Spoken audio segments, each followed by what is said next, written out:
we even had TV added to our name. So we want to thank you for joining us again this morning. So we have a lot to unpack for you this morning. We have a very big guest coming on this morning, but before we do that, and before we get into any banter, we're going to go straight over to news in 90 seconds with Mrs. Montrechard. Thank you, Dwayne. Here is your news in 90 seconds for Wednesday, October 22nd, 2025. A last-minute boost to the air bridge has brought much-needed relief to Tobago Carnival organizers and travelers, ensuring smoother access to the island just days before the festive weekend. With the addition of 3,200 seats to the air bridge, total capacity now stands at 22,000 between October 22nd and 29th. Chief Secretary Farley Augustine confirmed that Caribbean Airlines has deployed an extra Boeing 737 to ease travel congestion. After weeks of advocacy, Augustine thanked Minister Davindranath Thakur, the CAL board, and other officials, while urging CAL to take a proactive, year-round approach to managing high-demand travel. As Tobago gears up for another election season, the Tobago People's Party, TPP, is positioning itself to present a full slate of candidates for the upcoming Tobago House of Assembly polls. A total of 55 individuals have submitted themselves for consideration under the TPP banner. TPP political leader Farley Augustine confirmed that the nomination process has closed and that a committee is now verifying eligibility before screening begins after the Tobago Carnival. Candidates will undergo rigorous vetting, interviews, and background checks. The TPP, which currently holds 13 of the 15 THA seats, is expected to decide soon on the timeline for dissolving the House, with elections anticipated by March 2026. The 2025 Soca Titans competition will take center stage tonight at the Market Square car park, showcasing the vibrant energy of soca music. The auditions, held on September 16th, brought together emerging talents and established performers in what organizers described as one of the most dynamic editions yet. 10 finalists will face off against defending 2024 Soca Titan champion, Verse, who is set to deliver another high-energy performance. The finalists are Burns 100, Kidani, Prenzo, Pucky, Shikwan, Nikia Scott, Zwadi, Shine Story, and Tam Tam. Tobago Updates will bring live coverage of this event. And that was your news in 90 seconds. Thank you, Mrs. Montrechard, for news in 90 seconds. We're going to, before we go over to our birthdays, what has been happening in this space post the budget discussion? Might I ask, how was the budget discussion last week? I mean, I took you guys in, but how was it for you? I mean, it was a bit enlightening. Our panel was a bit shortened, but we still had a good discussion with Mr. Allen Ajay, who is always prompt and ready to speak about these things. He shed some light on the youthful aspect of the budget, what can be or what he expects to come out of the budget. Yeah. So it was very insightful. I think he represented those who come from the youthful side of things very well. Mm-hmm. And we look forward to seeing what discussions are going to be added to what we discussed last week. What is your take on the budget personally? Do you have any personal views at all? I mean, my views are probably that of Ajay's. Everyone else's. We would like to see what happens with that new allocation that has been given. Mm-hmm. It has been consistently said that this allocation is the biggest that Tobago has received in a very long while, 44 years to be exact. So I think I'm standing with everyone else to see what Tobago can do and develop with that amount of money. One of my pet peeves, though, a budget aside, is the fact that for Carnival we're still grappling with the issue with CAL. CAL woes are still rearing its ugly head, and we're hoping to hear the Chief Secretary's position on this. Given that they seemingly have a quite better relationship with this new government, stemming from the budget and all, but we are hoping to see how going forward this is how something could be mitigated. How the THE plans to treat with it? Would they consider new private airlines to help in times like these for seasonal peaks? for peak seasons, it's a question that keeps plaguing my mind. But we don't want to take up too much of your time bantering. We have some birthdays this morning. I'm going to go straight over to our birthdays. First, we have Mr. Garrick Thomas. Happy birthday goes out to you from the Tobago Updates team and the Youth Wednesday team. Who do we have next? Next up, we have a beautiful young lady that is so, her face looks so vibrant as she would expect her day to go. So a happy birthday goes out to Carlene Kennedy. God's richest blessings to you coming from the Tobago Updates family. And last but certainly not least, we have Miss Natalie Price Roger. A happy birthday goes out to you from the Tobago Updates family, and hear from us on Youth Wednesday. Youth Wednesdays, might I add. And for those of you who unfortunately did not make it on our list this morning, we still want to wish you a happy birthday. I want to wish my eldest sister a happy birthday. She celebrated her birthday yesterday. She doesn't look it, but she's hitting some big numbers, guys. So Akila, I want to wish you a happy birthday. Your brother love you. I'm still your younger, older brother, and I hope that you will send some cake and ice cream for me a little bit later, right? So tell those kids I love them, and we will see later. We got vibes later. Dwayne, I don't want to, happy birthday to our viewers who, as Dwayne said, did not make it on our platform this morning, right? But I'm a bit excited because we have a host with us this morning. Oh, yes. Dwayne, I hope that you don't get mixed up with the names. A lot of people do, right? So I am Natalia, but I am pleased to introduce you to Mrs. Natalie C.D. Richardson. Good morning to you, Miss Natalie. Good morning, Natalia. Good morning and welcome. Dwayne. Thank you. I don't know what is Miss Natalia's problem, and however, I am not. I do not fumble with the names at all. That's right. That's right, Dwayne. I know Mrs. Sister Richardson quite well, and I would not dare, make. Have a problem with making a distinction. But let me tell you, both of you, that I don't know. I feel very special. I'm Youth Wednesday, so I may not have the real youth, but I think I can be youthful. Yeah. No, but we're keeping the youth. I'm youthful. I'm not going to disclaim it. And we appreciate you. You're still young. You're not old. Thank you, Dwayne. That's right. I never said I was old, huh, Dwayne? I never said that. All right. Let's set the record right. Good, thank you very much. Once we're on the same page. But we're happy to have you join us on Youth Wednesday this morning. Certainly you are no stranger. And you will definitely add that essence that would bring the smoothie together, that punch together this morning. So good morning and welcome to you. Thank you again, Dwayne. Natalia, is this what you all put up with Dwayne every Wednesday? I mean, it's not really putting up, it's just knowing who Dwayne is, and we thank God that Dwayne is who he is, and we just move with it. All right. Yeah. We accept and we love him. Yes? I don't like how that sounds, but I appreciate it nonetheless.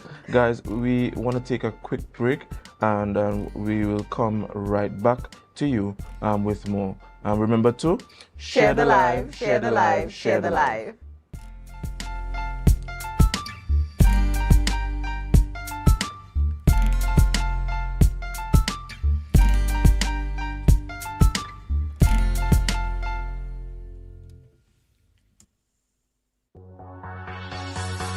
Tobago, are you ready to light up the night? Join us for the Lambo Credit Union's Moonlight Miles for Diabetes Glow Walk 2025. On Saturday, November 15th at Cano Bay Nature Resort, we'll walk, glow, and raise awareness for a healthier tomorrow. From 5:30 to 9:30 p.m. Bring your family and friends for plenty glow energy. Registration is just $180 per person, or grab your crew of 5 for only $150 each. Sign up online or at Lambo Credit Union branches before October 31st. For more registration and payment details, visit lambocreditunion.com and search Moonlight Miles today.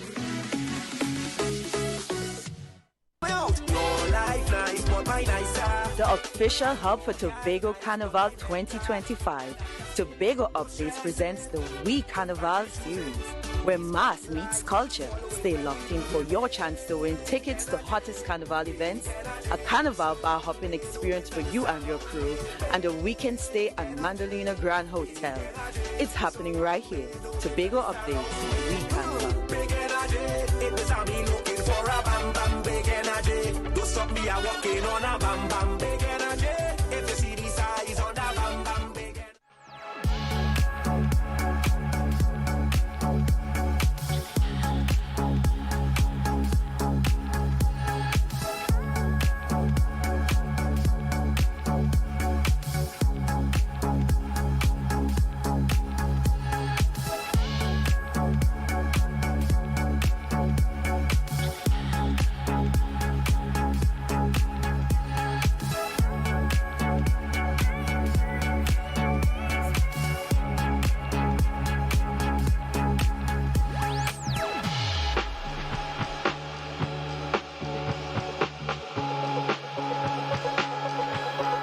Rise and shine, Tobago. The breakfast vibes you've been waiting for is here.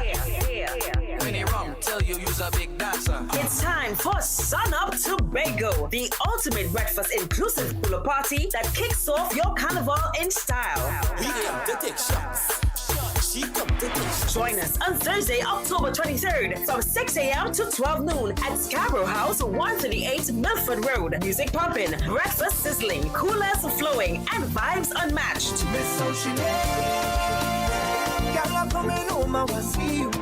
This is where sun, sea, soca, and celebration collides. Get your early bird tickets now at Pablo Supermarkets, Barcode, Lost Restaurant and Launch, Signature Cuts, IslandEtickets.com, and committee members. Don't miss the event where Tobago Carnival truly begins. Sun Up Tobago. Come for the breakfast, stay for the vibe.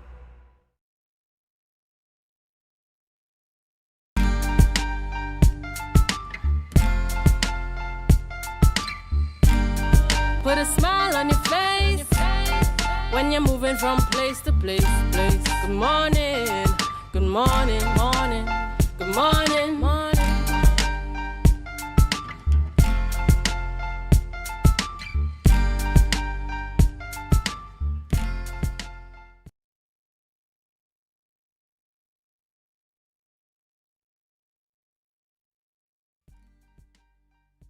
Right, welcome back to Youth Wednesdays, guys. We do have a lot to unpack for you this morning. We have a very special guest this morning, but I would not be the one to announce the guest just yet. But I just want to ask you guys, did you guys perchance get to visit Blue Food over the weekend? Of course. You hear the of course, right? Guys, I'm really sorry you all could not make it this year, but I wish that you did. Yeah. Of course, Blue Food did not. I mean, look at me going and ramble and not even ask me any questions as yet. Yeah. No, continue. You're doing an excellent job. We want to hear how it was. What was your experience like, you know? I mean, okay, so last year was my first year going to Blue Food. Let me just put that plug in. Right. So, I'm going there, strutting in because, I've been here before this year. So, I entered and the setup was much different from last year. I think that is the biggest thing that everybody's speaking about. The fact that instead of, everybody couldn't get the booths. Tents were still available to others, but there was a setup to add more booths in the setting. So a lot more people got to come and, well, their food was judged. I ate what I could have. Right, I'm a big foodie, and I was really happy that I could have gone to different booths, tasted what they had to offer within my spectrum, right? And I think a lot of people in Blue Food, it was a job well done. I think the judges really had a challenge this year having to judge those foods. So congratulations to whoever was the winner. I unfortunately wasn't able to stay. Blue Food brings a lot of rain. And Natalia did not remember that. I was very excited. I put on flip-flops and went to the people's event. Yeah, Blue Food. Yeah, that Blue wasn't Food and rain is synonymous. Yeah, it seems they can't exist without. But what I do love is the spirit of our people, because no matter how the rain comes down on that day, it does not stop the activity there for Blue Food. I think Tobagonians take the statement, the only thing rain does stop is cricket, very seriously. Especially when it comes to food. Food is at the core of our culture, and Blue Food is one where, you know, we definitely get to celebrate and showcase, you know, our rich heritage in our foods.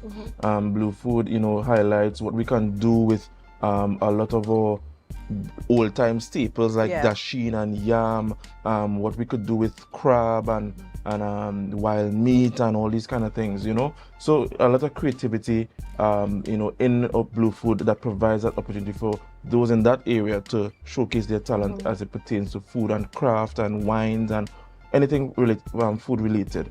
And it also, you know, lets you know that we have the potential. We're looking at, you know, import versus exports. And when you see, you know, the agro processing and what happens with this raw product, you know, it tells us we can do so much more.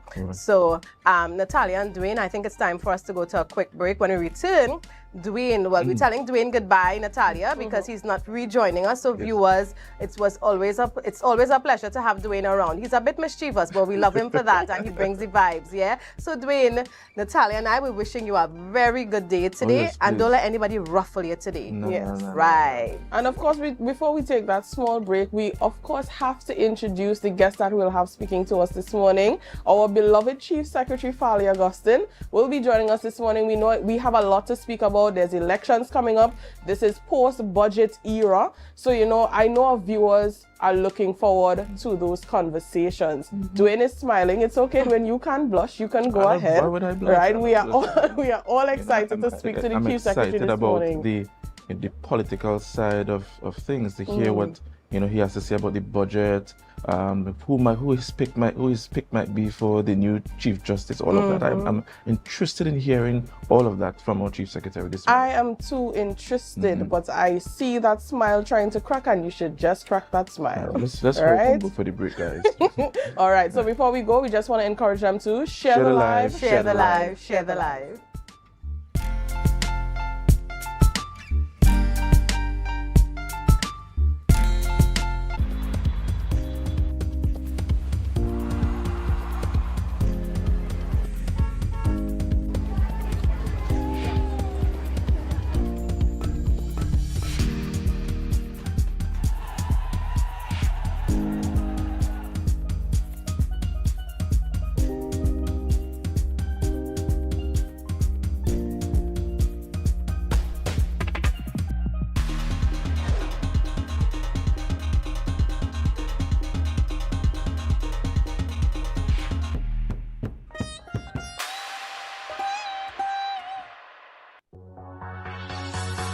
Tobago, are you ready to light up the night? Join us for the Lambo Credit Union's Moonlight Miles for Diabetes Glow Walk 2025. On Saturday, November 15th at Cano Bay Nature Resort, we'll walk, glow, and raise awareness for a healthier tomorrow. From 5:30 to 9:30 p.m. Bring your family and friends for plenty glow energy. Registration is just $180 per person, or grab your crew of 5 for only $150 each. Sign up online or at Lambo Credit Union branches before October 31st. For more registration and payment details, visit lambocreditunion.com and search Moonlight Miles today.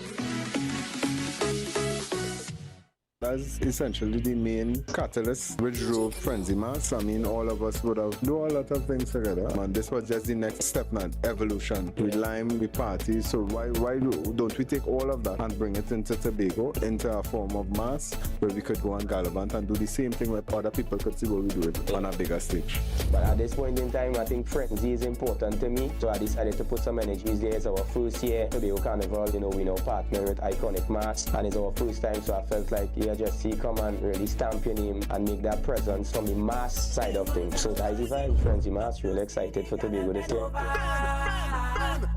Love to see the girl bend over. Arch your back, arch your back. Stop arching. Suck me, girl. Arch your back, arch your back. Say 1, 2, tie up your shoe. 3, 4, bend back more. 5, 6, no time for tricks. Wine like a feeling for sticks. So I want you bend like you forget to cream your leg. Hold on by your ankle them. Not just you, girl, you want your freak, you want your bread. When me girl and wine, in Frenzy Mass. Watching out there. That is what I was seeing. Rock taking it slow. Tacting what I see. The official hub for Tobago Carnival 2025. Tobago Updates presents the We Carnival series, where mass meets culture. Stay locked in for your chance to win tickets to hottest carnival events, a carnival bar hopping experience for you and your crew, and a weekend stay at Mandalina Grand Hotel. It's happening right here. Tobago Updates, We Carnival. Do stop me, I'm walking on a bam bam big energy. If you see the size on that bam bam big energy.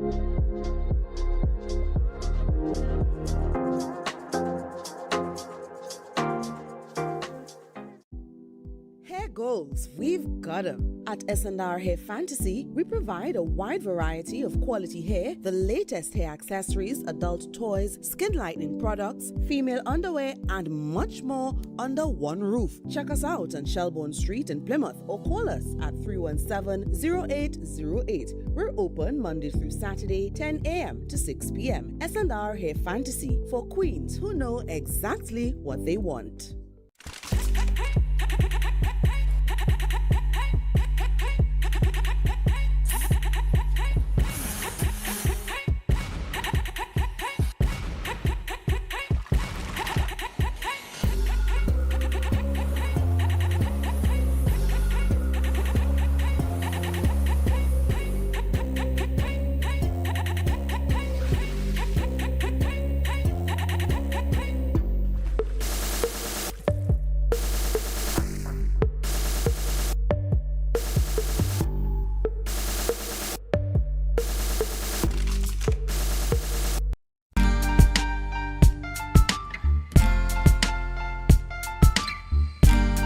Put a smile on your face when you're moving from place to place. Good morning, good morning, morning, good morning, morning.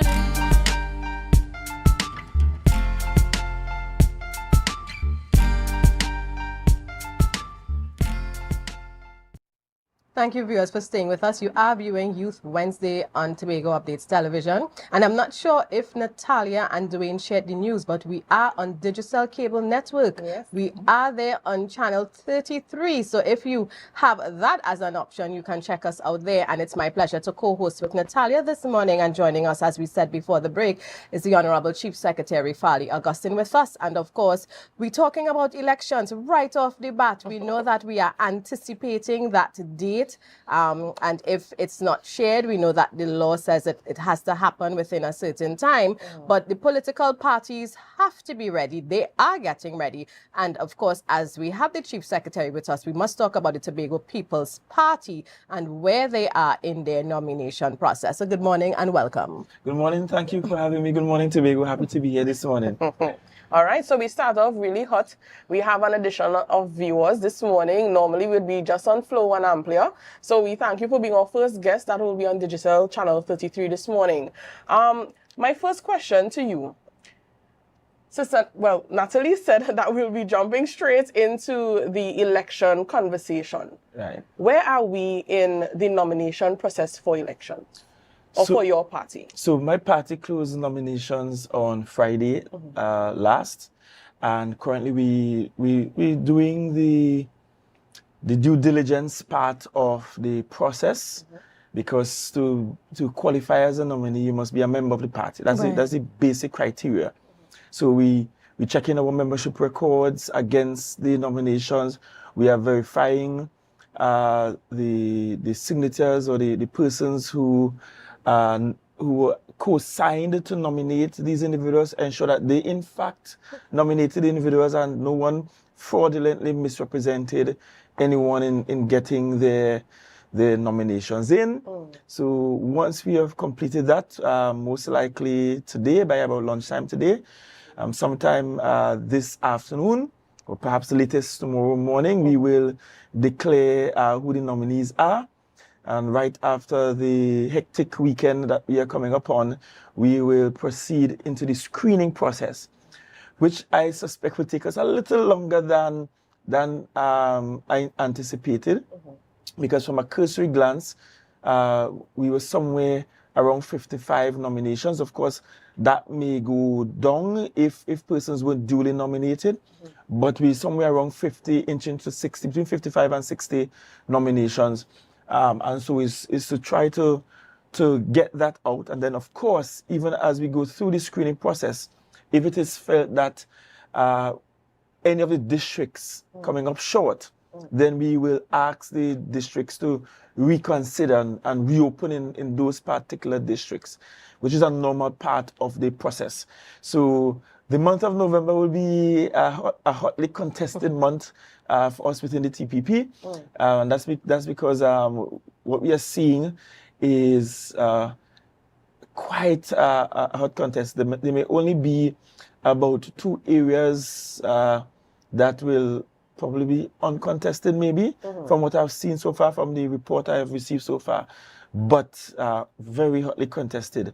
Bethel is the most contested area, like seriously most contested area is Bethel. Second to that might be Bonaccord, Bonaccord, Canaan, and then it tapers off accordingly. But it's going to be quite competitive within the rank and file of the party. And coming from within the rank and file of your party, what do you think accounts for this increase or the great numbers of persons offering themselves?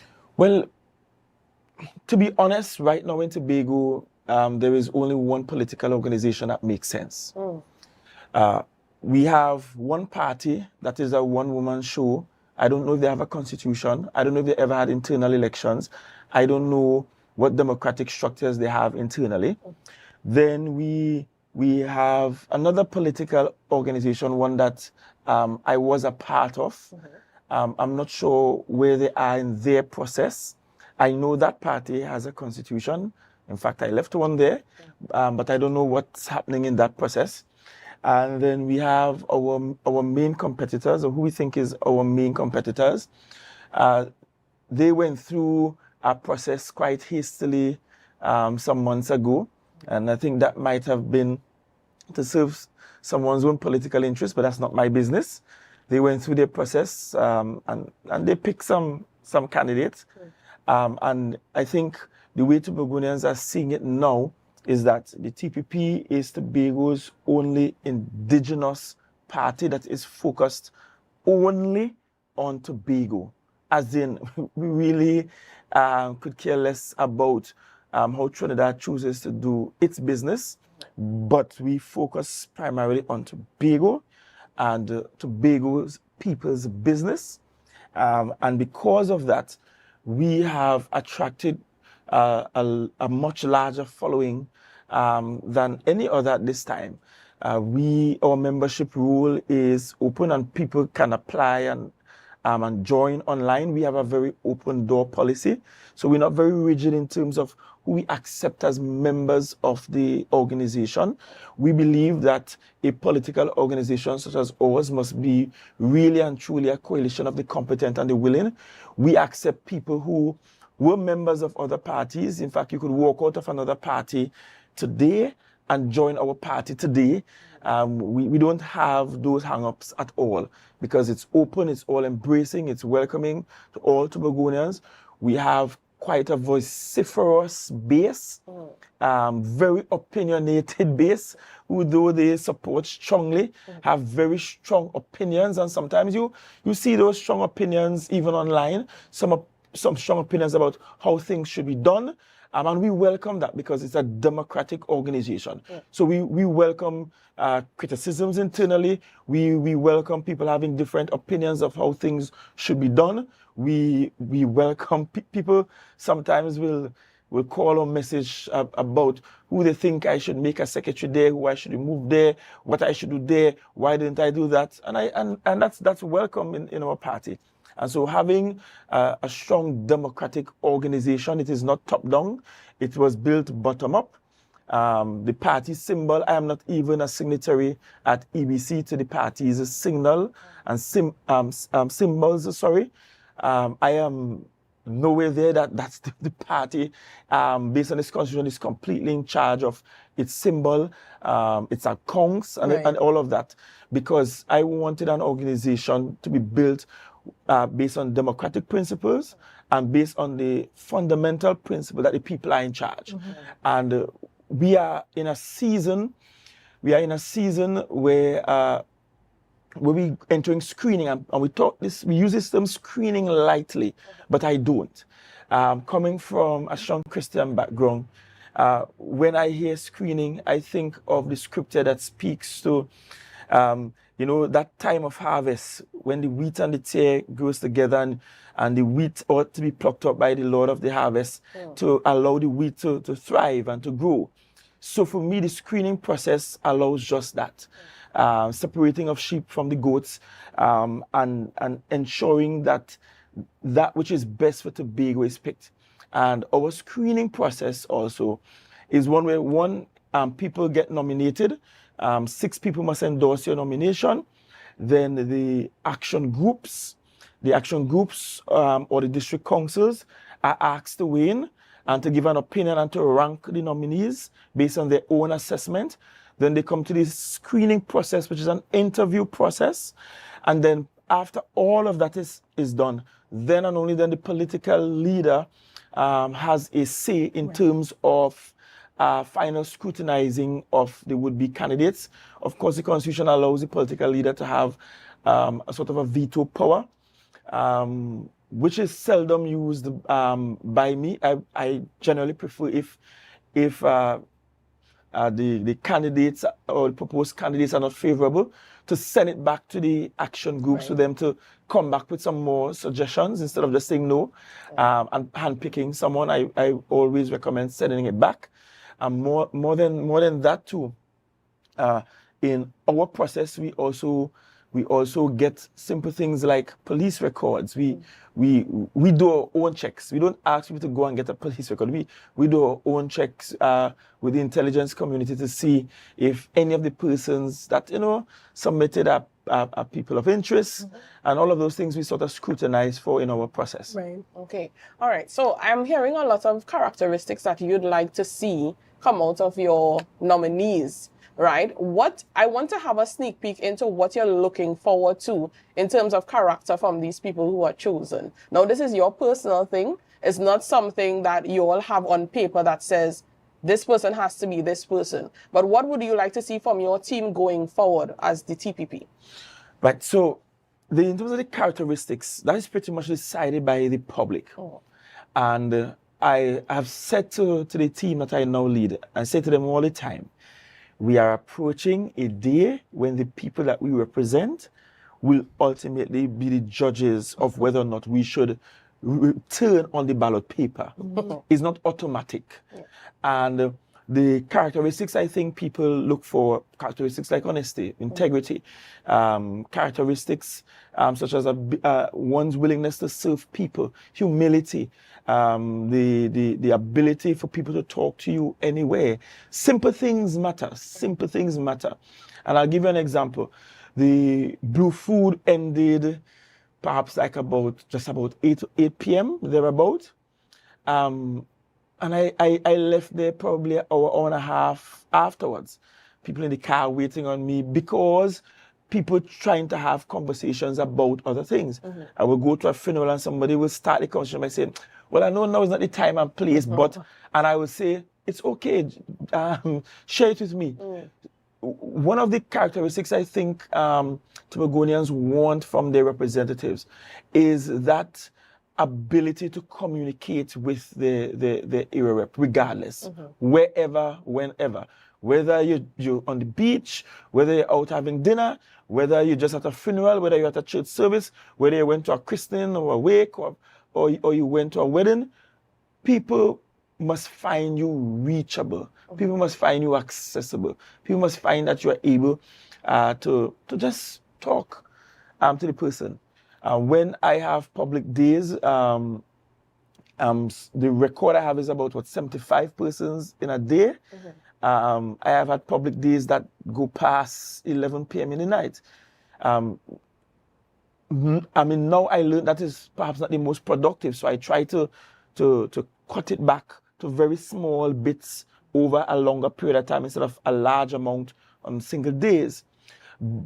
But you just have to constantly make yourself available for people to talk to you, especially in circumstances where reaching you via phone may not be the easiest. So when people see you, you should never be snobbish to people, and that's just some of the characteristics that people look for. Okay, all right. So I mean, I know we have the Chief Secretary in the hot seat this morning, and I know a lot of our viewers probably want us to jump straight into those post-budget talks, especially with that increased allocation that was given to Tobago in over 44 years. I keep stressing on that. That's a long time to wait on extra money, just saying, right? So, you know, that burning question, what exactly are your priorities in terms of that allocation to Tobago? Well, the good thing is next week we meet for 2 days, retreat style, and that includes the administrators, secretaries and assistant secretaries,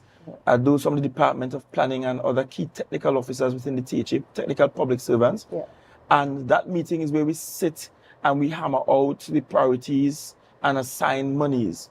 Now, the way the THA Act is written, it simply says that the THA will be allocated sums from the budget, and it should be placed in the fund account. Once it's placed in the fund account, it's up to the government of the day here in Tobago to determine how those monies are used and where they are allocated and what those priorities are. So that meeting next week is to determine what are those priorities across the fiscal year 2026. Fiscal year starts in October. The budget came a bit late, but the fiscal year starts in October and it will go until September next year. I can tell you immediately some of the priority areas that we are looking at, that we're already discussing, is the start of construction for Scarborough Secondary School as a long standing issue for the people of Tobago. And we think that now being allocated 5% of the budget, that should certainly be one of the things at the top of the list. We also look at what improvements we have and investments we have to make into the tourism sector. The tourism sector, to be quite honest with you, is a difficult area. Difficult in that we never really ever get enough money to run that sector. We are competing with islands that will spend $40 million on just marketing. Generally, our entire tourism operation doesn't even reach $10 million. And we're competing with territories that they're spending $40 million on just marketing alone. We're not talking about what they pay for administrative fees, what they pay the workers, just marketing, where they do ads. And so sometimes people see ads for other countries on football t-shirts. Just placing an ad on the sleeve of a football t-shirt is upwards of £5 million. And that's a staggering amount when we consider what our budget is. And so we do the next best thing, which is to take people up from here. And people sometimes say, well, why are we sending people out and paying for people to leave? Well, that is far cheaper. We can't afford to pay for those big ticket items as other countries. So the cheaper thing to do is to take people from here, the dancers, the singers, the hoteliers and so on, and send them out and let them be good ambassadors to the island and see how many people they could bring in, and then we go out and we negotiate with the airlines, etc., etc., etc. So of course, the tourism sector is a priority. We also are prioritizing some public infrastructure. And yes, while one can compare and say, I drive on roads in Trinidad and they have roads worse than Tobago, I am not comparing us with what's worse. I'm comparing us with what's better. Right. And for me, our public infrastructure, including our roadways, that's something that we have to look at. And yes, Plucky sang in his soca song, "Once I mash up the road, Trevor go fix it." But fixing it requires us prioritizing that now that we have some more fiscal space. And of course, there are some long-standing issues with some individuals, some families, some homes, things like retaining walls and drainage, because they were affected some years ago by inclement weather. So we want to treat with those things. Of course, we will prioritize areas like DATAS. DATAS is where we provide scholarships and bursaries. In fact, we always prioritize it. On average, we will get an allocation of around $500,000 for DATAS. And we will spend upwards of $5 million. So we always prioritize that. Gratuities, we always prioritize that. In fact, sometime next week or so, we will show you how we have spent more monies on gratuities than any other administration in the history of the THA. Education alone, we spend upwards of 12 million, 18 million on just gratuities in a single year. Notwithstanding, the allocation is normally closer to probably 7 million or so, 7 or 8 million. So it means that we are doubling up in some instances for some of these priority areas. But once we have gone through the retreat, we will return to the public and share what the priority areas are for the fiscal year. And at the end of the fiscal year, as we will do when we meet in November, we will explain to the public what we were able to do and where we fell short. Because sometimes you set the priorities, and as you go through the year, things happen and you're unable to complete it for varying reasons. And just an example, the fiscal year we had the oil spill. We had to circumvent plenty priorities because the oil spill became the priority. Coming out of COVID, we came into office in 2021, so we had to have the highest spend on school repairs in fiscal 2022 because schools were shut down for almost a 2-year period. So we had to spend more monies on, so sometimes the priority changes or shifts based on circumstances. But as we get to the end of the fiscal, we will let you know what we were able to achieve, where we fell short, and then of course the public gets to grade us on the performance based on the priorities we set. All right. So I think that the chief has left us on somewhat of a cliffhanger, but of course we will hear more when we come back from a small break. So before we do so, Natalie, please encourage your viewers to share the live, share the live, share the live.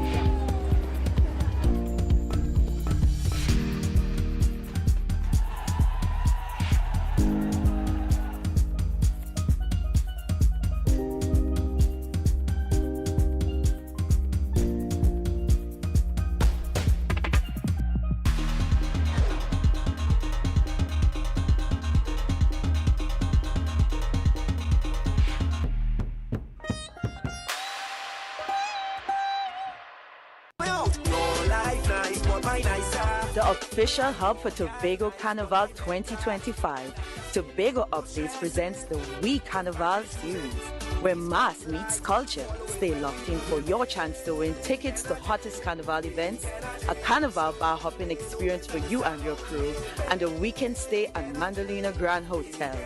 It's happening right here. Tobago Updates, We Carnival. Stop me, I'm walking on a bam bam big energy. If you see the size on that bam bam big energy. I beat and roll, we beat and roll. All day I beat and roll, we beat and roll. When the spirit it, I beat and roll. When the spirit it, I beat and roll.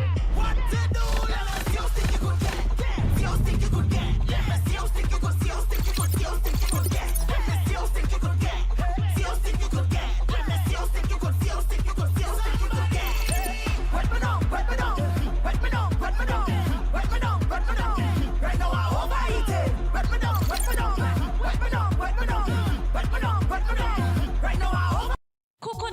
Cafe, the buffet restaurant that specializes in all your tasty local dishes. For breakfast and for lunch. Breakfast includes coconut bake and sada roti, served with chokers, buljoil, and sausages in tomato sauce. Not forgetting beef and cheese pies, shepherd's pie, macaroni pie, and rice in various styles. Meat served in a variety of flavors, garden salads, and pasta salads. All this accompanied by fruit juices, coconut water, your choice of a great combination to appease your taste buds. So call us today to order, as we are here to accommodate your busy schedules or if you are having a cooking day off.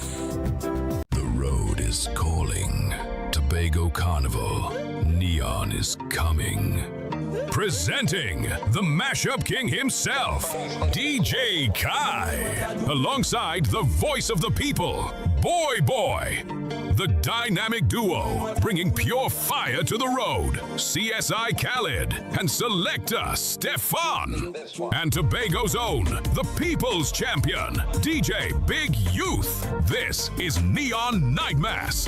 One road, one rhythm, one experience. Tobago Carnival 2025. We outside.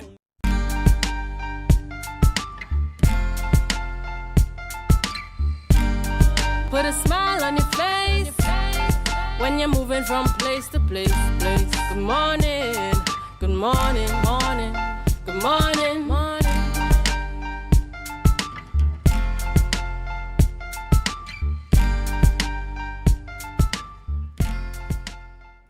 Welcome back, viewers, and thank you for staying with us. We are interviewing this morning the Honorable Chief Secretary, and right now we're talking about the budget, and we know a lot of you have been following the debate, listening to various forums, and we needed to have the Chief Sec to share with us, of course. And as we continue about budget, Chief Sec, I remember THA advisor describing the THA as a spending agency and not really having powers to run Tobago except for fifth schedule matters. When we look at the lack of the devolution of powers as it relates to now Tobago having more money, do you think it's going to be counterproductive? And I'm asking that, linking it to internal self-government. Well, ultimately, greater autonomy is what is required for Tobago's development trajectory to go to dizzying new heights. Let me be clear. We could get all the monies in the world, not having autonomy and legal powers even over some of those fifth schedule items become very restrictive. And I'll give a simple example. People like to compare us with Grenada because we are similar in terms of geographical size. But if Grenada in the morning wants a direct flight to land in Grenada from a West African state, Grenada does not need to go and ask anybody in any other island to do so. Their government simply sign on the dotted line and it happens. And so they could just move. When I negotiate, or when we negotiate with airlines, and I say we are negotiating with airlines, civil aviation jumps up and say, well, how are you doing that and you ain't come to we first? And I'm saying, but hold your horses. When I negotiate with them, I have to pay them. So let me negotiate and work out the deal first. But then I still have to go to them after. Right. For them to ultimately say whether or not they could fly here or not. And the answer can be no. And that's a simple example of how restrictive it is to manage items on a fifth schedule without having legal teeth in terms of lawmaking abilities over those areas. We sent down to Parliament since 2019, and I keep using this example over and over again. Since 2019, we sent down to Parliament this bill for us to be able to legislate properly and have teeth behind our policy over the marine parks on the island, including what's happening there in Boko. It never made its way to the Parliament. Although a PNM THA sent it to a PNM Parliament, they don't care to carry it to the Parliament floor. But that's a priority for us. Maybe not a priority for the central government. They're busy dealing with crime and big ideas and big issues. They're fighting up with Venezuela an American in who waters and all kind of story. They're not Tobago business. We have simple issues that for us are important to our sustenance, our development, and they get placed on the back burner, sometimes on no burner at all, because we don't make it into the national priority list. And the only way to make Tobago's development agenda priority is by settling the autonomy question. And so I propose something to the government, the new government, because all previous bills from 2013 to present have failed. 2013 was the Kamla bill. Then we had the Orville bill that went down and went to the parliament in 1.5 different forms, so to speak. That too eventually fizzled away and failed last year. And so I propose 2 things. One, under the current Act 40 of 1996, there are a few areas of ambiguity that if we clear those up, and the THA, and I mean the government is talking about now ensuring we get town country planning, etc., etc. We clear those things up, we make those things happen, it gives us a lot more flexibility over our development agenda, and we're able to progress it. And while we do that, we reconsult the people of Tobago about what should be in a new bill to carry before the parliament, because new bills will have to be carried to the parliament.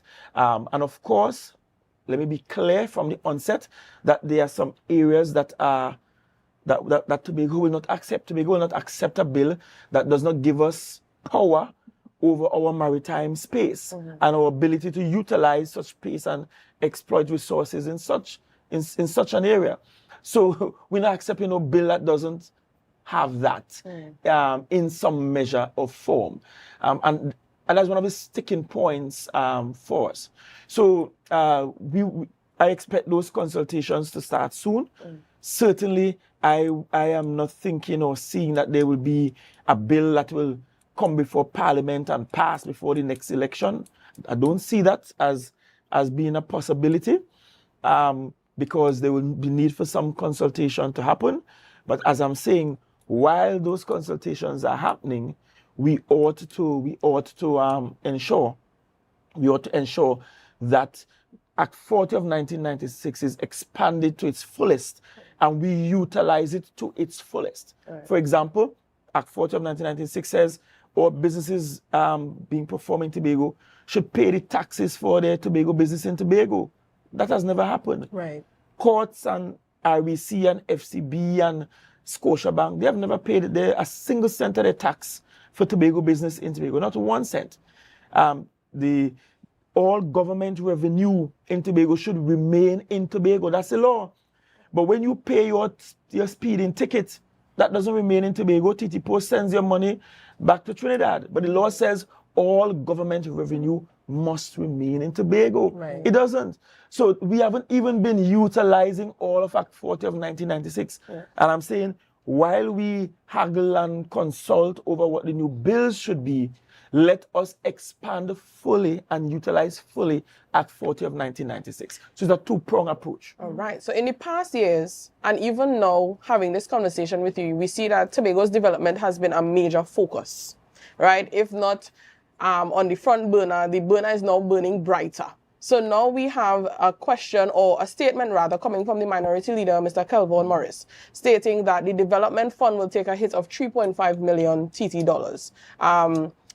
Overall, the 2.94 billion that is supposed to be allocated. So what is your clarity on this? Could you give us some clarity? Well, the Minority Leader doesn't understand most things. The Minority Leader doesn't even understand how the THA Act works. The Minority Leader doesn't understand how budgeting works in the THA and has worked for donkey years. So let me explain how budgeting works in the THA. In the Tobago House of Assembly, we receive an allocation annually. And I have always complained that not enough money is given on the development side of the budget. We requested 5.90% of the national budget. We got 5%. That means that 0.90% that we asked for, we did not get. So what we got is a shortfall from what we asked for. So let us start there. So if we got a shortfall from what we asked for, it obviously means that we don't have enough based on what we asked for. There is a hit. No one is denying that. That's obvious. And there was a hit last year, and the year before, and the year before that, and the years before that. What the THA does is that when we sit and we reprioritize, we take from our sum total, and we decide in this fiscal year, this is what we're going to spend on development. So we have 5% of the budget of $5 out of every $100 to be spent in the country in this fiscal year. We are going to sit next week and we are going to decide from that amount how much we are actually going to spend on the development side, how much we will retain on the current expenditure side. And what we do every fiscal year is that we restrict the recurrent, which means that, of course, we can't go and hire everybody. Right. Because when we hire everybody, the same people we hire, you know what they complain and say?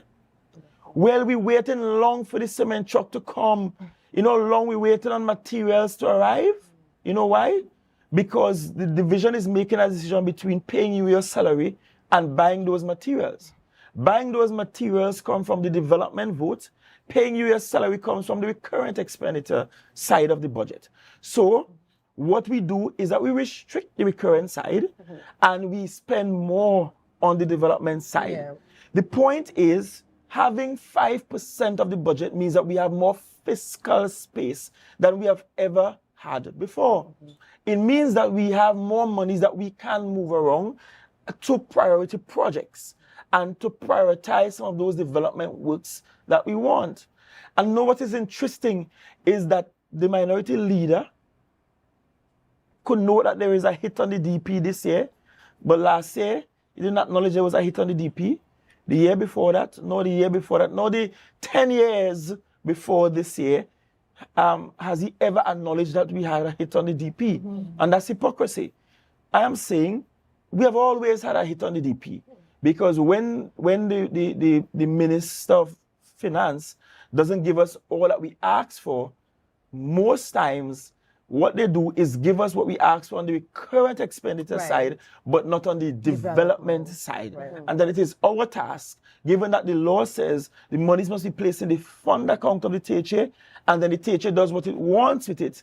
It is then our task to then reassign the monies to ensure that the development programs of the island gets funded. And that would lead us, Chief Sec, to talk about foreign direct investment. You know, it's something we always hear about. And you know, we've been hearing either if the act will be repealed or modified in what way. What can you update us in terms of that act? Right. So you're talking about, I think you're referencing the Alien Land Holding Act. Yes. That act, I think, was introduced by then Prime Minister A.N.R. Robinson and brought significant value to Trinidad and Tobago, particularly to Trinidad, as it encouraged foreign companies to come and invest in Trinidad at a time when the country's income and economy was tanking, just seriously tanking. And for us in Tobago, ill-advisedly, there was this rumor that Germans were buying out Tobago, right? They're owning Tobago. When we look at the data, at no point in our history, the Germans were the #1 buyers of land in Tobago. The #1 buyers of land in Tobago perhaps still is Trinidadians. And guess what? They are citizens of Trinidad and Tobago. So there's nothing in law that can stop them from buying and driving the land prices up. Nothing. Also, we stopped outsiders from purchasing lands in Tobago, but the land values still skyrocketed. Correct. So clearly that did not work as a public policy in managing market prices on the island. And housing is still an elusive dream for many, many young professionals and young people. I could tell you, I'm living it, or I lived it.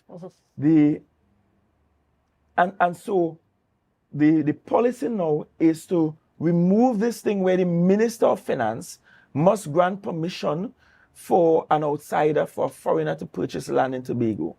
Now, for me, that is an oddity in law, and it contravenes our quest for autonomy. But they say that's what P&M does. They always give away our autonomy to somebody else. Why do you want a stranger in Trinidad to sit down and decide who could buy land in Tobago? Why is that not being decided by the THA? That should have been the policy in the first place. It shouldn't have been somebody in Trinidad deciding who could buy land over here.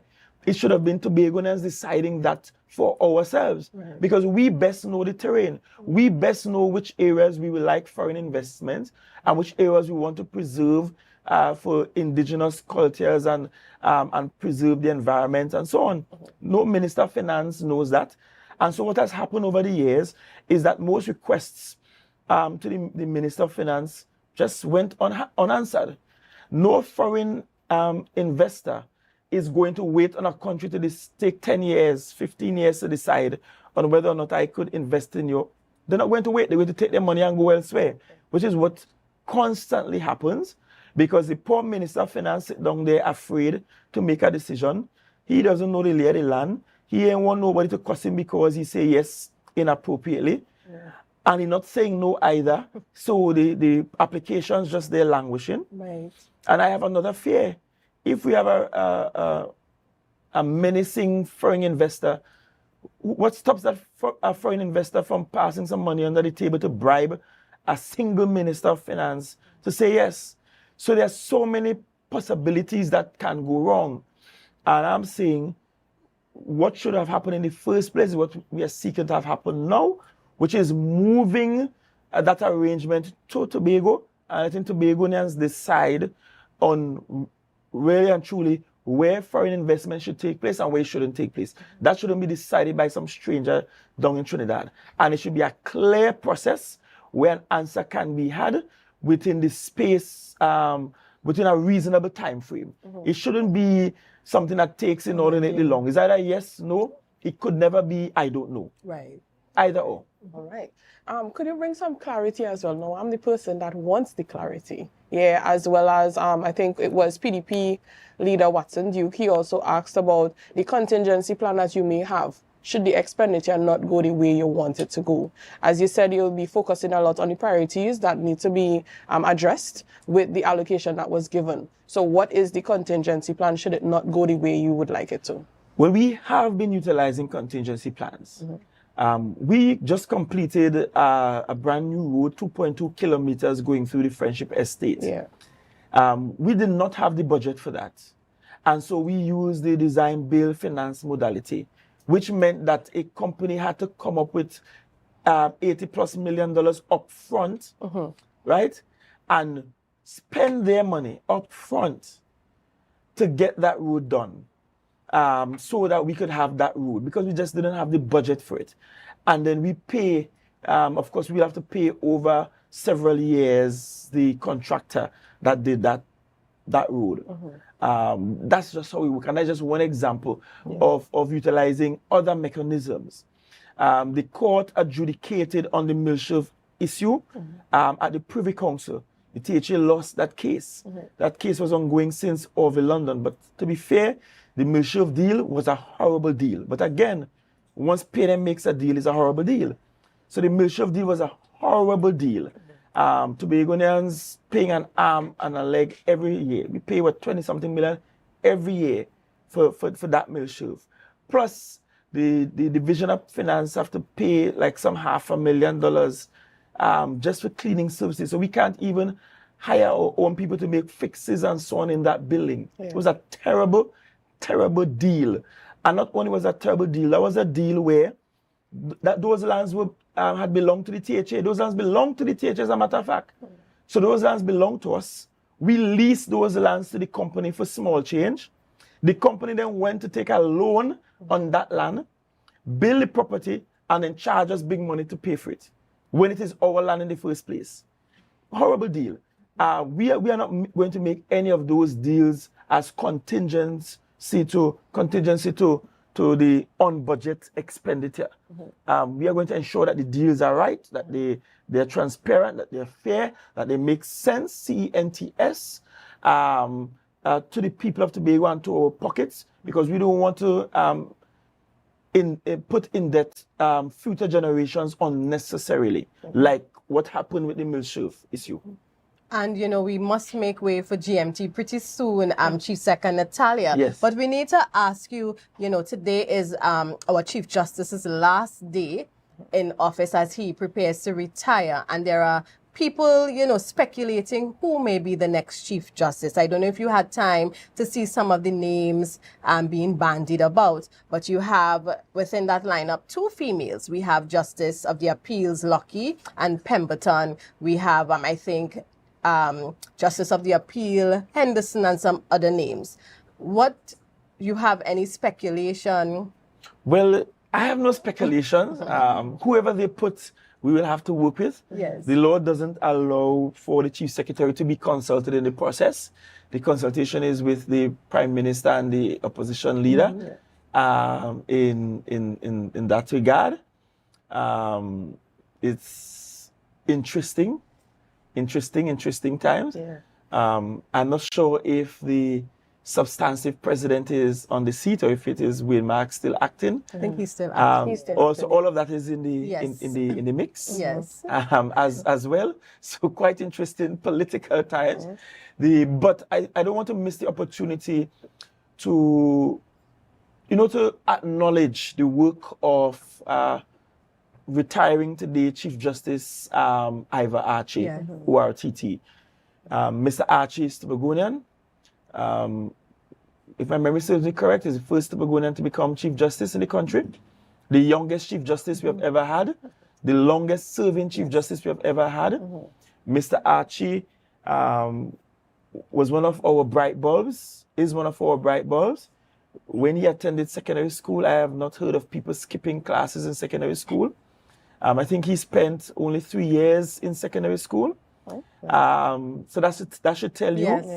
His acumen spent 3 years in secondary school, started his career as a petroleum engineer, not in law at all, was working in the Middle East and all of that, and then came home one day and decided he's going to switch careers into law, and still was able to become a Chief Justice in his 40s, to have 2 huge careers and to switch midstream and still become Chief Justice in your 40s speaks to his ability.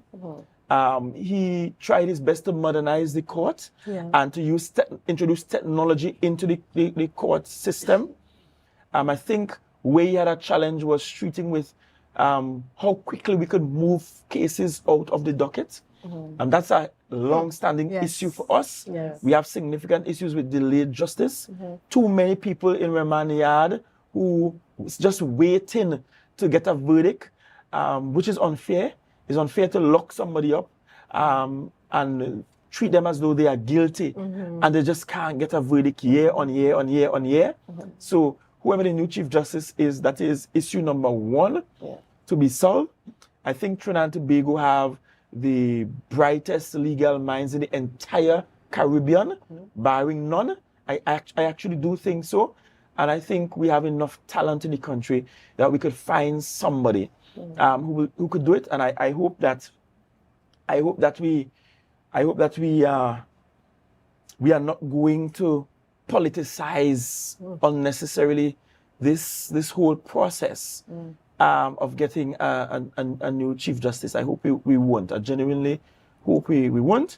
But I wish Justice Archie, ORTT, all the best on his future endeavors.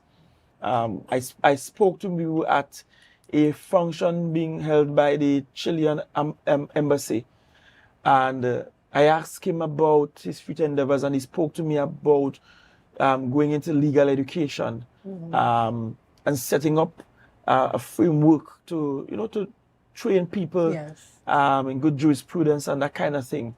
And I told him, I said, you need any assistance from Tobago, reach out. We very much view you as a son of the soil, and we will be more than happy to engage and support. In fact, bring your business to Tobago. That's right. Because it's just always good to see, and this is a lesson for us as Tobagonians, all the politics aside, who might be PNM and who might be TPP and who might be other. Tobago, as the smallest unit in the country, accounting for only about 5.1% of the national population. And that too is one of the justifications the ministry is giving for the budget. Tobago has produced a lot more leaders of states than any other part of the country. Right. And I don't know if we give ourselves enough credit for that. Having produced two prime ministers, a president, a chief justice, governor of the central bank, head of the public service, and so many others. And not just head of the public service once, right? Because we had Doddridge Allen, we had Reginald Dumas, not just even once. We have produced so many bright sparks that were important and are important in the development of Trinidad and Tobago. And I just don't think we give ourselves enough credit for what we have been able to achieve as a small island with a small population, with people who went on farmlands and supported their children from the produce of their lands, people who clean road like my father, or was a checker on the daily rate of cadre like my mother, and produced excellence. I don't think we give ourselves enough credit for what we are able to achieve as an island, notwithstanding the resource shortages, notwithstanding how flora devastated our economy, notwithstanding how we were unceremoniously dragged kicking and screaming into a marriage with Trinidad. Historically, we have still been able to produce excellence. Because to me, the hallmark of a Tobagonian is being able to pass through hell and come away with a slice of heaven. That for me is in essence who we are. That's what makes us who we are. And the more we are able to say to our young people that we don't need a life of crime. You don't need to take your fishing boat and go Venezuela or Colombia or elsewhere to pick up drugs to make it. You could make it right here. You could make it right here. That you could build and build and build and build. Delay the gratification and build and build and build. The more we show our young people examples of Tobagonians who have made it up and out without half of what we have today, I think the more we get our young people to realize that we're not so bad after all. And that over the last 44, almost 45, will be 45 years this year, for the modern THA, this year we'll be celebrating, 200 years? 200 years of the assembly legislature, having a parliament in Tobago. We have done damn good for ourselves. And sometimes it's good to stop, pause, look over all the years, even the years run by the people we didn't vote for, we didn't support, and say we have done well for ourselves collectively. And we could do better. And the aim is always to do better. You will never hear me come here as a chief secretary or even as just a political leader in this space and ever suggest that we have done enough. Because for me, with all the good work, it is never enough. There is always more to be done. There's always more to be done. And this is what even this election season is about. Getting to do more, getting to expand beyond where we are. And I'm just so grateful for the privilege of being Tobagonian. I don't think there's nothing in the world that supersedes being a Tobagonian. I think we're sharing that same passion this morning here, Natalie. Yes. All right. But of course, at 8:17 this morning, our chief sec has taken us into the working day. So for those of you who are still with us, AMPLIA, Flow, and Digicel this morning, I really do wish you a good day. That good day goes out to our Chief Secretary, Fali Augustine, and thanking him so much for being with us here on Tobago Updates. Natalie, thank you so much for joining me as well. Was a pleasure. It was a pleasure having a young at heart with me here on the morning show. And of course, we continue on with our hot seat. But in order to do that, in order to see who sits there next, you have to stay tuned for our Good Morning Tobago show with Renessa Ortiz this morning. But before we go, I just want to encourage you all to share the live, share the live, share the live.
hill we dead to give an award. But I give you my flowers in song to my dear Tobago icons, still alive and relevant. I award you with excellence. In Tobago, Calypso History Month was kicked off with an awards ceremony at the Scarborough Library. The Division of Tourism, Culture, Antiquities and Transportation, in collaboration with the Tobago Zone of the Trinbago Unified Calypsonians Organization, TUCO, paid homage to 10 Calypsonians who've contributed to our indigenous musical art form for several decades. Persons also reflected on the history, evolution and impact of Calypso. The first Calypso recording was done in 1912 and the first Calypso tent was formed in 1923 by a guy called Railway Douglas. Calypso tents were often shut down by the police while signs reading "No dogs and Calypsonians allowed" they were placed on some business places. During the 1940s, Uriah Buzz Butler led the fight to legalize Calypso tents in the country, and so it began. Calypso is not simply music. It is history sung in rhyme and rhythm. Over the years, Calypso evolved into a proud art form that has shaped our national identity. Through the words of our masters like Mighty Sparrow, Lord Kitchener, Black Stalin, Shadow, Calypso Rose, and many others, the world has come to know the brilliance and the wit of our people. Won't you love to see the day when love will come to stay? One thing, it will be a happiness to see such a unity among us. Oh yeah, oh yeah. I feel good. I've been singing so long. I've been having disappointments. I've been having good times. I've been writing. I've been, just paying my dues. And I come a long way, and I'm truly deserving of this. And I'm very thankful for the recognition. To say that I'm honored by our own, the Calypso organization, and the contribution of the cultural division over here is really an honor. While I'm alive, I'm gradually getting my flowers, so it's a pleasure. So it's our duty to showcase the ones that make us feel proud, whose genius stands out in the crowd, cause when they achieve, it makes us believe in the seeds that we sow. So thank you, Rose and Sparrow and Shadow, celebrate them, for it's part of nature's plan. To show Johnny King appreciation, wholeheartedly they toil, sons and daughters of the soil. Hello, hello, hello, hello. Calypso is music, and music is spirit. Of course you can see it, you could only feel it. It's greater than human, much bigger than man. So when they think it's over, it also began. Oh yes, it's a living rhythm, ever living tempo. So for sure I want them to all we go dead instead before Calypso. Persons can look out for other Calypso-related events around the island during the month of October, one of which is the Tobago Calypso Monarch at Market Square on Thursday, 23rd October 2025. That was a production of the Department of Information, Office of the Chief Secretary, Tobago House of Assembly.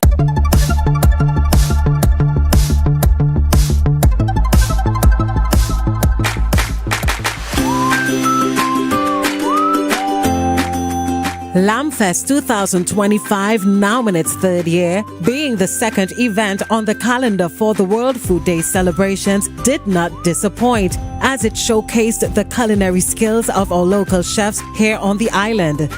This unique event also saw scores of people eager to taste and enjoy the festivities. Today we gather not just to celebrate our 3rd annual Lamb Fest, but to honor the hard work, passion, and resilience of Tobago's farmers, chefs, and entrepreneurs who continue to drive our island agricultural success. Lamb Fest is more than just an event. It's a showcase of innovation, community, and the rich culinary heritage that makes Tobago unique. Each dish, each display, and each conversation today tells a story of dedication and progress. All of this started 3 years ago in my conference room at the Division of Food Security. The Tobago Integrated Livestock Association, they were now forming, and they understood that the small ruminant industry needed to be developed on the island. And I gave them that responsibility of assisting us at the division to develop the small ruminant industry, because it was non-existent. We hardly had any stock on the farms.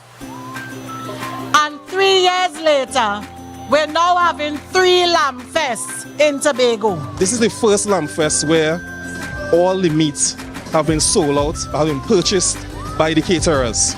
We have 18 caterers on site, and every bit of the meat will purchase. We have no fresh meat. This is the first year, no fresh meat on sale for patrons. So I would say that everything is working in accordance and the market is really developing. I see the Lamb Fest being franchised and possibly being spread out throughout the Caribbean. Who knows, probably international as well. My name is Gillian. I'm from the UK and I'm staying here for a little while. I was told by my friend that about this Lamb Fest, and it's fantastic. My first bite, one of many. It's absolutely so delicious. I think it's a great initiative because it's a interesting spin on approach to food security in a way that I think Tobagonians could relate to. It's a food festival, so everybody comes, with a belly in their hand and a fair amount of curiosity as to what the caterers will present this year. And so far, I'm not disappointed. This is my family. Well, my experience has been good.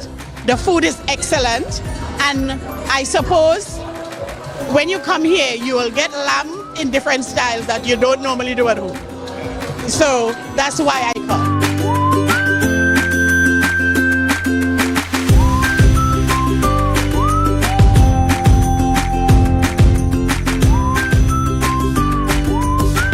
That was a production of the Department of Information, Office of the Chief Secretary, Tobago House of Assembly.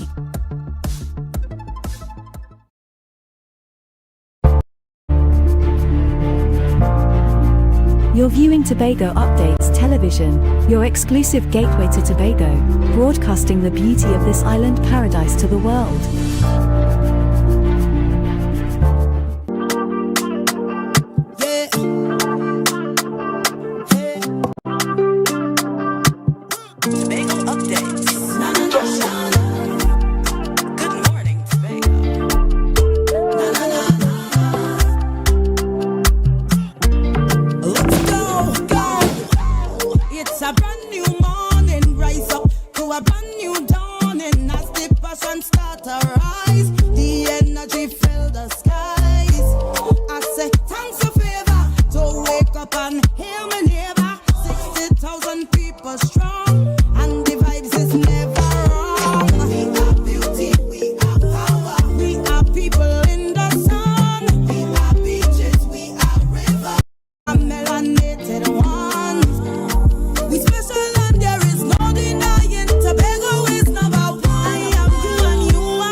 Tobago. Good morning to all our viewers. This is Good Morning Tobago. I am your host, Renessa Ortiz, and welcome back, and thank you for staying tuned.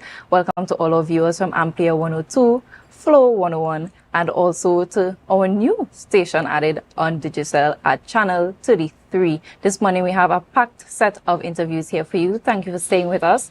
And this morning we have with us the Fact Foundation. But before we go into that, remember to stay tuned and we'll be right back.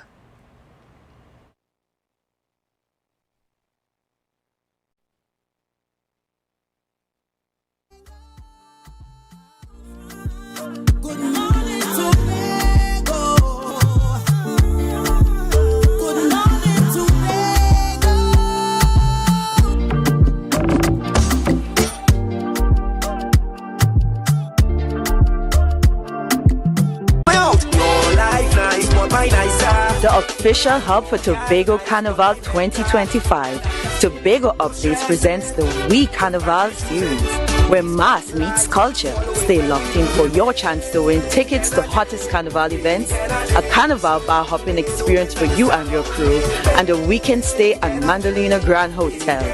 It's happening right here. Tobago Updates, We Carnival. Big energy, it was a me looking for a bam bam big energy. Don't stop me, I walking on a bam bam big energy. If you see the size on the bam bam big energy. Yeah.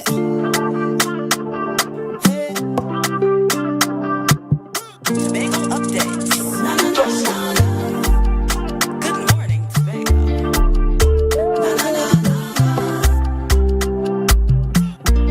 Let's go. It's a brand new morning. Rise up to a brand new dawning as the passion start to rise.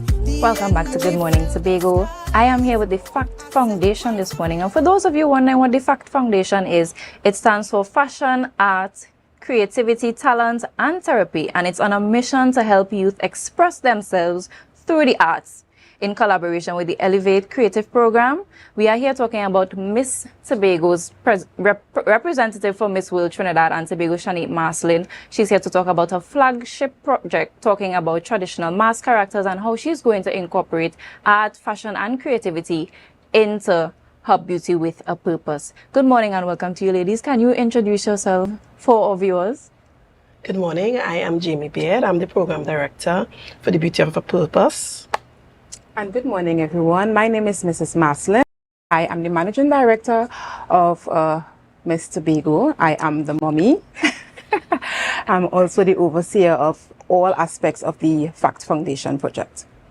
Welcome, ladies. Thank you. And now I'm no stranger to the Beauty with a Purpose project. We know it's the heart and soul of Miss World. Yes. And this is also marks a very critical part of the competition in Trinidad as well when it comes to showcasing our young ladies' ability to advocate for something that they are passionate about, really driving positive change within their communities. Yes. Now, I want you guys to tell us what's the vision behind the FACT Foundation. I know I gave a brief overview in the intro, but I want you to share with our viewers what's that about so they can be more intrigued and more interested, and also for the events that you have coming up. Yes. Well, definitely. So, one of the things that we have recognized is that in our culture, the cornerstone of our identity has always been the traditional mass. And we have seen a decline in that. And this is something that Shanique was very passionate about, being a creative herself. And as a young person, her interpretation of what the carnival is. And so it was important that we reintroduce the traditional mass, to reintroduce the history, the culture, the expression for the young people. Right? So coming out of that, we are hoping not only to reintroduce and reimagine the mass characters, but to also do training and development for our youths to build their capacity, as well as providing alternative opportunities in terms of entrepreneurship. So we're also looking at the export market. We're looking at the wider world, right? We're also looking at fostering community pride while positioning Tobago Carnival as something that everybody would desire. Yeah? You want to add? Well, I think that was wonderful. Yes. We also noted as well, Mr. Tobago also noted as well, that we, as Ms. Baird would have said earlier, that a rise in the bikinis and the feathers and the beads has taken over Carnival on a whole. And as a young representative for Tobago, at only 17-year-old, she really wanted to create a space where young masqueraders can be in Carnival and participate in the masquerade in suitable attire that she thinks a teenager should be able to portray. So having them dressed in traditional mask characters, where that is a bit more modern. Yes. Right? So reimagining the traditional mask through the lens of a young person's eyes in terms of the use of innovative materials and materials that are really climate controlled. You know, it's very hot outside, right? And it's difficult to have these young people gravitate towards being in a Dame Lorraine costume that is so much fabric. However, the reimagining of these characters see the introduction of new innovative materials that are suitable for the climate, that the young people will be happy to wear, so that we could see these young people in the future wanting to be involved in traditional mass. Yes. I really appreciate the time taken to go into detail, especially when you spoke about the bikini and stuff like that. I've also expressed that when I look at Carnival, now there is no obligation, no criticism to the persons who like that aspect of Carnival, but I still think that there are also persons who are a bit more modest, who would appreciate being able to have a bit more fabric on the road, and Shani being able to put this into perspective and also implement it is something very admirable, and I would encourage her to continue on that path. Now, your upcoming workshop, Reimagine the Traditional Mass Characters, opens this week. For those unfamiliar, how would you describe the aim of this program? This afternoon at 3:30, we are scheduled to be at the Scarborough Library from 3:30 to 6, where we would be meeting with young persons who would like to be a part of this Beauty with a Purpose project. At this initiative, we would be not just working with young persons who would like to be a part of the traditional mass demonstration, but also would like to be a part of the FACT Foundation, where we want to equip and empower young persons between the ages of 12 and 19 to give them skills in public speaking, entrepreneurship.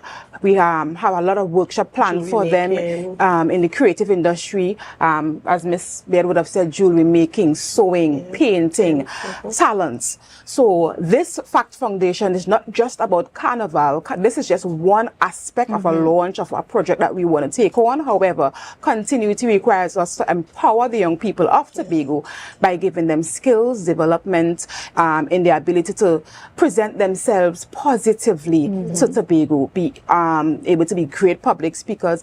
Sometimes we have young people who have greatness in them and don't know how to be great, and they need a group of persons who can rally around them and let them know that there's greatness in them, and just teach them and mold them to becoming great and be confident persons and best represent themselves well. And the theme I'm hearing from all of this is community. Yes. I always talk about the importance of community, not just in our young people's life, but just in general. Right. And just in the Tobago space as well, having that community, you have people rallying behind you, pushing you, and ensuring that they are contributing positively to your life. That usually brings out the best in you in ways that you did not even realize. True. So I commend you all and encourage you all to continue the great work. Now, how does the of your initiative? I know that is part of the FACT acronym. Yes. Please highlight us and to our viewers what this is about. Well, generally, self-expression and exploration of your authentic self is therapy, and it's self-work, it's mirror work, where you are able to bring things alive in your thought processes. One of the other aspects that we would want to incorporate is reaching out to the Division of Health, Wellness and Social Protection to have also some counselors be a part of the process, because there is a stigma attached to actually receiving help and the type of support that is available. So we're using this opportunity to also educate persons that there are facilities that are available where you could reach out, where you will get the type of support that you're needed.